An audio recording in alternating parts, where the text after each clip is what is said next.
વાપીના assistant PF commissioner અને enforcement ઓફિસરને 5 લાખની લાંચ લેતા એસીબીએ ઝડપ્યા। વલસાડ જિલ્લાના વાપી ખાતે ગુંજન 4 રસ્તા પાસે આવેલા સ્નેહદીપ કોમ્પ્લેક્સમાં એસીબીની ટીમે ટ્રેપ ગોઠવી એક ક્લાસ 1 અને બીજા ક્લાસ 2 અધિકારીને 5 લાખના લાંચ કેસમાં પકડ્યા છે। કેન્દ્ર સરકારના બંને અધિકારી હર્ષદ કુમાર પરમાર વર્ગ 1 અને સુપ્રભાત રંજન તોમર વર્ગ 2 ની લાંચ કેસમાં ધરપકડ કરી જરૂરી કાર્યવાહી હાથ ધરી છે। દક્ષિણ ગુજરાતમાં ખાનગી કન્સ્ટ્રક્શન કંપની ચલાવતા એક બિલ્ડરે તેમની કંપનીમાં કામ કરતા કર્મચારીઓના પીએફ કપાવવાની કાર્યવાહી કરી ન હતી। આથી પીએફ કચેરી ખાતે બિલ્ડરની કંપનીને નોટિસ મળી હતી। સમગ્ર મામલે વાપી પીએફ કચેરી ખાતે કેસ ચાલતો હતો।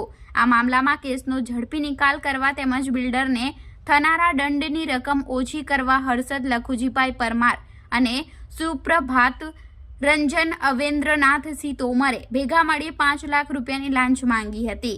બિલ્ડર લાંચની રકમ આપવા માંગતા નહીં હોવાથી તેમને ગુજરાત એન્ટી કરપ્શન બ્યુરોના અધિકારીનો સંપર્ક કરી ફરિયાદ કરી હતી। આજરોજ એસીબીની ટીમે વાપી સ્નેહદીપ કોમ્પ્લેક્સ ખાતે આવેલી આસિસ્ટન્ટ પીએફ કમિશનરની ચેમ્બરમાં ટ્રેપ ગોઠવી હતી।